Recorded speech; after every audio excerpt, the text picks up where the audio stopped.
باللہ من الشیطان الرجیم بسم اللہ الرحمن الرحیم قال رب اشرح لي صدری ویسر لي امری واحلل عقدۃ من لسانی یفقهوا قولی آمنت باللہ صدق اللہ العظیم وصدق رسولہ النبی الکریم الامین الرؤوف الرحیم اما بعد فاعوذ باللہ من الشیطان الرجیم بسم اللہ الرحمن الرحیم۔ معزز سامعین کرام السلام علیکم ورحمۃ اللہ وبرکاتہ۔ بندہ ناچیز محمد اویس رضا سعدی چشتی جناب سے مخاطب ہے۔ حسب وعدہ جس طرح میں نے وعدہ کیا تھا کچھ دن پہلے کہ ضلع فیصل آباد کے اندر ایک شخص جس کا نام طیب شاہ گیلانی ہے، خود کو سید کہلواتا ہے اور 33 چک ستیانہ روڈ کے اوپر اس کا آستانہ بنا ہوا ہے، اور میں نے موضوع کا جو عنوان انتخاب کیا تھا کہ طیب شاہ کے رفظ کا پردہ جو ہے انشاءاللہ العزیز اس کو چاک کیا جائے گا، تو آج جناب کے سامنے اسی سلسلہ سے حاضر ہوا ہوں کہ طیب شاہ گیلانی جو خود کو اہل سنت کہلواتا ہے، جب بھی اہل سنت کے سٹیج پہ جاتا ہے کھاتا بھی اہل سنت کا ہے، پیتا بھی اہل سنت کا ہے، اور نام بھی اہل سنت کا لے کر اپنی دکانداری چلا رہا ہے، لیکن وہ بندہ اپنے بیانات اور اس کے وضع قطع سے یہ بات بالکل روز ازل کی طرح آیا ہے کہ وہ بندہ بالکل مطلقاً جو ہے وہ تفضیلی رافضی ہے، اور اس کے رافضی ہونے میں کسی قسم کا کوئی شک باقی نہیں رہتا۔ اگر میں اس کی رفظ بیانیاں یہاں پہ بیان کرنی شروع کر دوں تو یہ ایک بالکل طویل موضوع بن جائے گا کہ جو تقریباً 5 سے 7 گھنٹے یا 10 گھنٹے کا وقت درکار ہوگا، تو لہذا میں نے سوچا کہ سلسلہ وار اگر اس کا رد کیا جائے تو وہ سب سے زیادہ بہتر ہوگا۔ لہذا اسی سلسلے سے میں آغاز کرتا ہوں کہ قسط اول کے نام سے میں نے اس موضوع کا انتخاب کیا ہے کہ آج ہم جو اس کی پہلی قسم بیانی ہے وہ جناب کے سامنے رکھیں گے۔ پہلے آپ اس کی قسم بیانی کی وہ ویڈیو ملاحظہ کریں جو جناب کے سامنے ہے۔ اصل کاشت موقع کاٹی جائے تو احباب گرامی آؤ ذرا غزوہ بدر سے لے ہر غزوے کو پڑھے انصاف کی آنکھ کھول کے کہ کس کی تلوار نے فیصلے کیے، یہ معرکہ بدر کس کی تلوار نے سر کیا۔ احد میں جب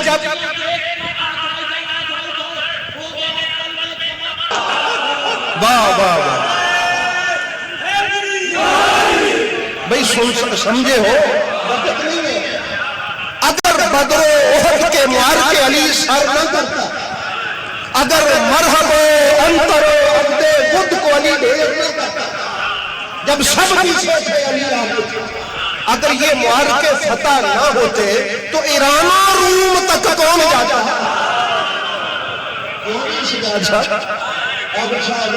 یہ کہتے ہیں کہ ایران فتح ہوا، روم فتح ہوا، افریقہ فتح ہوا، فلاں فتح ہوا، بھئی اس فتح کی طرف کس نے بنیاد رکھ کے اس سڑک پہ جایا؟ میں تفصیل میں جاؤں تو پھر کوئی ہو سکتا ہے۔ آپ نے اس کی ویڈیو دیکھی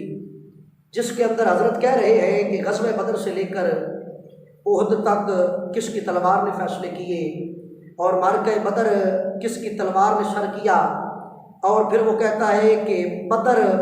اور احد کے معرکے میں اگر علی وہ مقام سر نہ کرتا تو سب پیچھے رہ گئے، علی اس وقت آگے گیا، اور پھر یہ کہتا ہے کہ اگر یہ علی معرکے فتح نہ کرتا تو پھر ایران و روم تک کون جاتا، اگر ان فتوحات کی بنیاد علی نے نہ رکھی ہوتی تو پھر اسلام کے دامن میں کچھ نہ رہتا۔ اور وہ کہتا ہے کہ اگر میں اس کی تفصیل میں جاؤں تو لوگ مجھ سے ناراض ہو جائیں گے۔ سب سے پہلی بات تو یہ ہے کہ اس نے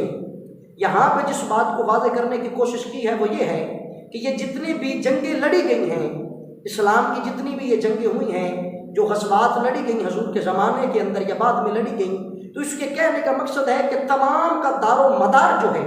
وہ حضرت علی رضی اللہ تعالیٰ عنہ کے اوپر ہے۔ اگر حضرت علی نہ ہوتے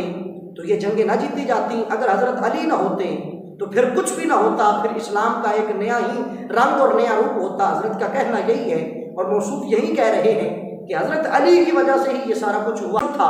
جسے ابو جہل کہتے ہیں۔ حضرت علی نے اسے تو قتل نہیں کیا تھا، اسے تو حضرت معاذ نے اور آپ کے برادر نے مل کے، جو اس وقت بالکل چھوٹے بچے تھے، انہوں نے اس کو قتل کیا تھا اور واصل جہنم کیا تھا۔ اگر اس وقت یہ مار گیا اور اس کا فیصلہ حضرت علی کی تلوار نے کیا تو پھر حضرت امیر حمزہ رضی اللہ تعالیٰ عنہ آپ کی وہ جاں بازیاں کدھر جاتی ہیں، پھر حضرت عباس کی جاں بازیاں کدھر گئی، پھر صدیق کی صداقت اور صدیق کی تلوار کدھر جاتی ہے، پھر فاروق اعظم کی تلوار وہ کدھر جاتی ہے جو حق و باطل کے مابین فیصلے کیا کرتی تھی۔ تو پوچھنا تو یہ چاہتا ہوں کہ حضرت نے تو مطلقاً کلی طور پہ جو جتنی بھی غزوات ہیں تمام کی فضیلت حضرت علی کو دے دی ہے، اور یہ رفض نہیں تو کیا ہے کہ یہاں پہ صحابہ کا حق کھایا جا رہا ہے کہ اگر حضرت علی نہ ہوتے تو کچھ بھی نہ ہوتا۔ تو میں پوچھنا یہ چاہتا ہوں کہ ایک وہ جنگ جس میں آقا سرکار صلی اللہ علیہ وسلم حضرت علی کو نہیں لے کر گئے تھے اور حضرت علی نے عرض کیا کہ یا رسول اللہ یا حبیب اللہ آپ مجھے لے کر جائیں، تو آقا نے فرمایا کہ علی کیا یہ تیرے میرے لیے کافی نہیں ہے کہ تجھے مجھ سے وہی نسبت ہو جو موسیٰ و ہارون سے ہے، لیکن بشرط یہ ہے کہ لا نبی بعدی، میرے بعد کوئی نبی نہیں ہوگا۔ تو پھر اس جنگ میں تو حضرت علی نہیں گئے تھے اور حضور نے اپنا پیچھے جو نائب بنا کر اور نائب مقرر کر کے گئے تھے کہ آپ پیچھے خیال رکھیے گا اہل مدینہ والوں کا۔ تو پھر مجھے یہ بتائیں کہ پھر وہ جنگ کدھر جاتی ہے، پھر صدیق کی شجاعت کدھر گئی، پھر فاروق کی شجاعت کدھر گئی؟ حضرت نے یہ جو بیان دیا یہ سارے کا سارا مطلقاً اس بات کے اوپر مبنی ہے کہ حضرت صرف حضرت علی کی بہادریاں دکھانا چاہتے ہیں، صدیق کی بہادریاں انہیں نظر نہیں آتی، فاروق کی بہادریاں انہیں نظر نہیں آتی، عثمان کی بہادریاں انہیں نظر نہیں آتی، خالد بن ولید کی بہادریاں نظر نہیں آتی، ابو عبیدہ بن جراح کی بہادریاں نظر نہیں آتی، صحابہ کرام کی بہادریاں جان نثاریاں جو ہیں یہ حضرت کس کھاتے ڈال رہے ہیں؟ اگر یہ صرف اور صرف تمام معرکہ کا جو جتنے بھی معرکے لڑے گئے تمام کا اگر جو وجود ہے اور تمام کا جو حق و باطل کا فیصلہ ہے وہ حضرت علی نے کیا ہے، تو پھر صحابہ وہاں کیا کرتے رہے؟ پھر صحابہ وہاں کس مقصد کے لیے گئے تھے؟ پھر صحابہ نے اپنے گھر بار کیوں چھوڑے تھے؟ اپنے بچوں سے صحابہ کیوں جدا ہوئے تھے؟ کیوں بزرگ صحابہ اس خواہش میں نکلے کہ ہم بھی حضور کے لیے جہاد کرتے کرتے اللہ کی راہ میں مارے جائیں گے یا مار دیے جائیں گے یا مار دیں گے لوگوں کو اور کفار کو قتل کر دیں گے؟ تو پھر حضرت کہنا کیا چاہ رہے ہیں؟ حضرت نے تو صدیق اکبر کے بھی حق بڑے فصیح لفظوں کے اندر کھا گئے، حضرت بڑے فصیح اور شرعی لفظوں کے اندر صحابہ کا حق کھاتے رہے اور بیان کرنے کی یہ کوشش کر رہے ہیں کہ حضرت علی جو ہیں وہ سب سے زیادہ بہادر ہیں اور حضرت علی سے بڑھ کر نہ کوئی تھا نہ کوئی ہے۔ تو میں نے کہا آؤ اس حوالے سے میں زیادہ بات کو طویل میں لے کر نہیں جاؤں گا کیونکہ مجھے پتہ ہے کہ انشاءاللہ سلسلہ وار اس کا رد کیا جائے گا اور انشاءاللہ بڑے تفصیلی لفظوں کے ساتھ اس کا جواب دیا جائے گا۔ میں اس کا پہلا جواب جو اس نے کلی فضیلت حضرت علی کو تمام غزوات کے اندر دی اس لحاظ سے فتاوی حضرت شریف کا سہارا لیتے ہوئے میں یہاں پہ ایک عبارت پیش کرتا چلوں۔ میرے سیدی و سندی حضرت اعلیٰ حضرت علی رحمۃ الرحمن جنہیں دنیا امام احمد رضا خان کے نام سے جانتی ہے، آپ کتاب العقائد کے اندر فرماتے ہیں آپ سے پوچھا گیا کہ اگر کوئی بندہ کلی طور پہ حضرت علی کو فضیلت دے دے حضرت صدیق اکبر کے اوپر یا دیگر جو خلفاء ہیں خلفاء ثلاثہ ہیں ان کے اوپر فضیلت دے دے تو آپ کیا ارشاد فرماتے ہیں؟ تو حضرت اعلیٰ فرماتے ہیں کہ آپ نے فرمایا کہ جو بندہ مرتبہ حضرات خلفاء کا اعظم و اعلیٰ ہے تو حق تھا مگر اس نے اپنی جہالت دے فضل کلی سبتین کو دیا اور افضل البشر و بعد الانبیاء ابو بکر صدیق کو عام مخصوص منہ بعد ٹھہرایا اور فرمایا کہ یہ سب باطل اور خلاف اہل سنت ہے اور اس عقیدہ باطلہ سے توبہ فرض ہے ورنہ وہ بندہ سنی نہیں۔ اب حضرت نے جو بات مطلق کلی فضیلت حضرت علی رضی اللہ تعالی عنہ کو دی کہ تمام معرکوں کی جو بنیاد ہے تمام غزوات کی جو بنیاد ہے اور تمام غزوات جو لڑی گئی اس میں حضرت علی نے ہی فیصلے کیے، باقی کسی نے کوئی فیصلہ نہیں کیا، باقی کسی کی تلوار نے کوئی کام نہیں کیا، صرف حضرت علی کی تلوار نے کام کیا۔ وہ بندہ زمانے کا لعنتی ترین شخص ہے جو حضرت علی سے بغض رکھے، لیکن حضرت علی کی محبت میں بھی اتنا اندھا ہو جانا کہ صحابہ سے بغض تم رکھنا شروع کر دو اور صحابہ کی عداوت اپنے دلوں کے اندر پالنی شروع کر دو تو یہ تمہارا رفض کہلائے گا۔ جس طرح حضرت علی سے بغض جو ہے نعوذ باللہ من ذالک وہ جا کے خارجیت کہلاتا ہے، اسی طرح صحابہ سے جو بغض ہے وہ رافضیت کہلاتا ہے۔ ہم خارجیت پہ بھی لعنت ڈالتے ہیں، رافضیت پہ بھی لعنت ڈالتے ہیں۔ ہم اہل سنت وہی موقف بیان کرتے ہیں جو موقف ہمارے اعلیٰ حضرت نے بیان کیا ہے یا حضرت اعلیٰ کولوی رحمۃ اللہ تعالیٰ علیہ نے بیان کیا ہے۔ اور پھر یہاں پہ تو اعلیٰ حضرت سرکار نے فرما دیا کہ کسی بندے نے اگر کلی طور پہ صحابہ کرام بالخصوص حضرت ابو بکر اور حضرت عمر سرکار کے اوپر حضرت علی کو فضیلت دی تو فرمایا وہ بندہ اہل سنت سے خارج ہے اور اس کے اوپر توبہ فرض ہے اور حضرت اگر آپ توبہ نہیں کرتے تو اعلیٰ حضرت کے اس فتوے کی نظر کے اندر آپ جو ہے مطلقاً لافظی ٹھہریں گے اور آپ کے اوپر توبہ لازم آئے گی اور آئندہ کے بعد آپ کی دکانداری نہیں چلنے دیں گے۔ آخر میں اپنا ایک حوالہ اور پیش کر کے اپنی بات کو ختم کرتا ہوں۔ یہ میرے ہاتھ میں کتاب موجود ہے الصواعق المحرکہ، جو امام ابن حجر مکی شافعی علیہ رحمۃ الرحمن کی لکھی ہوئی ہے۔ اس کے اندر آپ نے فرمایا، آپ نے یہ بات بڑی سری لفظوں کے اندر نقل کی ہے کہ امام بخاری رضی اللہ تعالیٰ عنہ نے بخاری شریف کے اندر مسلم بن عقوب رضی اللہ تعالیٰ عنہ سے روایت کی ہے کہ میں حضرت صلی اللہ تعالیٰ علیہ وآلہ وسلم کے ساتھ 7 غزوات میں شامل ہوا اور 9 غزوات میں ان دستوں میں شامل ہوا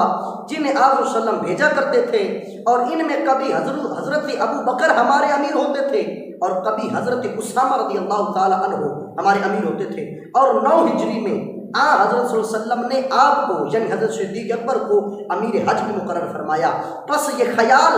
کہ وہ ان کاموں کو اچھی طرح سر انجام نہ دے سکتے تھے محض باطل ثابت ہوا، اور خود حضرت علی، یہ بات بڑی سری لفظوں کے اندر اس بات کتاب کے اندر موجود ہے، اگر حضرت کو نہ نظر ہے تو میں بتا دوں گا، صفحہ نمبر 95 ہے، 95 صفحہ نمبر ہے اس کے اندر، اور فصل نمبر 5 ہے اس کے اندر۔ امام ابن حجر مکی علیہ رحمہ نے فرمایا کہ خود حضرت علی رضی اللہ تعالیٰ عنہ سے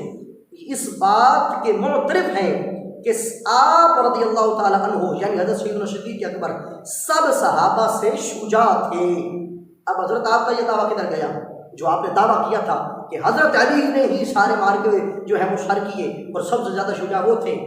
اب ہمارا موقف جو ہم نے بیان کیا ہے وہ اس روایت کی آخر کے اوپر آئے گا۔ میں ذرا بڑی توجہ چاہوں گا احباب کی، اور آپ نے یہاں پہ ذکر کیا کہ بزار نے اپنی مسند میں حضرت علی رضی اللہ تعالیٰ عنہ سے روایت کی ہے کہ انہوں نے کہا، یعنی لوگوں سے حضرت علی مخاطب ہوئے کہ بتاؤ سب لوگوں سے کون شخص بہادر ہے؟ حضرت علی لوگوں سے مخاطب ہوئے، کچھ لوگ موجود تھے جو مکہ و مدینہ کے تھے، حضرت علی ان سے مخاطب ہوئے کہ بتاؤ تم لوگوں میں سے سب سے زیادہ جو بہادر شخص ہے وہ کون ہے؟ تو لوگوں نے کہا کہ یا علی آپ سب سے بہادر ہیں۔ تو آپ نے جواب دیا، میں نے جس کسی سے مقابلہ کیا ہے میں تو اس سے آدھا ہی رہا ہوں، لیکن میرا سوال یہ ہے کہ مجھے بتایا جائے کہ لوگوں میں سب سے بہادر شخص کون ہے۔ تو لوگوں نے کہا کہ ہمیں اس کا علم نہیں کہ کون شخص بہادر ہے۔ تو آپ نے یعنی حضرت علی رضی اللہ تعالی عنہ نے آپ نے فرمایا، اوے لوگوں سن لو، ابو بکر ہم سب سے بہادر ہیں۔ فرمایا ابو بکر ہم سب سے بہادر ہیں، اور فرمایا اس کا ثبوت یہ ہے، حضرت بڑی بدر کر رہے تھے کہ بدر کے میدان میں حضرت علی نے ہی تلوار سے فیصلہ کیا۔ آؤ پھر علی کی زبانی سنتے ہیں کہ بدر میں پھر فیصلہ کیا کس کی تلوار میں تھا اور بدر میں بہادری سے لڑا کون تھا۔ حضرت علی کہتے ہیں کہ اس کا ثبوت یہ ہے کہ جب بدر کا معرکہ ہوا تو ہم نے رسول اللہ صلی اللہ علیہ وسلم کے لیے فرمایا ایک چھپر تیار کیا تاکہ کوئی مشرک آپ پر حملہ آور نہ ہو۔ خدا کی قسم ہم میں سے تو کوئی قریب بھی نہ تھا آپ صلی اللہ علیہ وسلم کے، مگر ابو بکر رضی اللہ تعالی عنہ تلوار سونتے ہوئے حضور علیہ السلام کے سر پر کھڑے رہے، اور جو کوئی آپ پر حملہ کے لیے آتا تو آپ اس پر حملہ آور ہو جاتے، بس آپ سب لوگوں سے بہادر تھے۔ حضرت بڑی بدر کرتے تھے، بڑی احد کرتے تھے، بڑی حنین کرتے تھے۔ اب فیصلہ تو علی نے کر دیا۔ وہ لوگوں سن لو،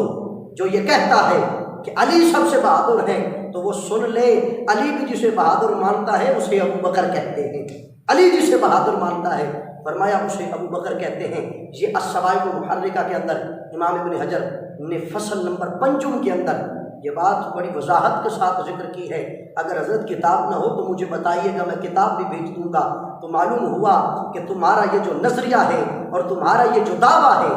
یہ محض باطل ہے اور رفض کے اوپر مبنی ہے۔ لہٰذا دعا یہی کرتا ہوں کہ اللہ تعالیٰ تمہارے رفض سے اہل سنت کو محفوظ فرمائے اور اہل سنت کی عوام الناس کو اس سے آگاہ فرمائے جو رفض تم نے بیان کیا ہے۔ اللہ تعالیٰ روافض کو اور خوارج کو نیس و نابود فرمائے اور اہل سنت کا جو پرچم ہے وہ بلند و بالا رکھے، کیونکہ الحمدللہ العزیز اصحاب النجوم ہم مانتے ہیں، اور ہم یہ بھی مانتے ہیں کہ حضور نے فرمایا من اہل بیت سفینۃ النوح، فرمایا کہ میری اہل بیت جو ہے سفینہ نوح کی مثل ہے، جو اس میں سوار ہو گیا کامیاب ہو گیا، اور میرے صحابہ ستاروں کی مثل ہیں۔ اس کا مطلب یہ ہے کہ کشتی جب بھی چلتی ہے، ریڈار تو آج آئے ہیں لیکن پہلے جب کشتیاں چلا کرتی تھیں تو ستاروں کو دیکھ کر اپنی منزل کا تعین کرتی تھیں۔ جو کشتی ستاروں سے بھٹک جایا کرتی تھی تو وہ گمراہ ہو جایا کرتی تھی۔ لہٰذا الحمدللہ العزیز ہم محبت اہل بیت کی کشتی میں بیٹھ کر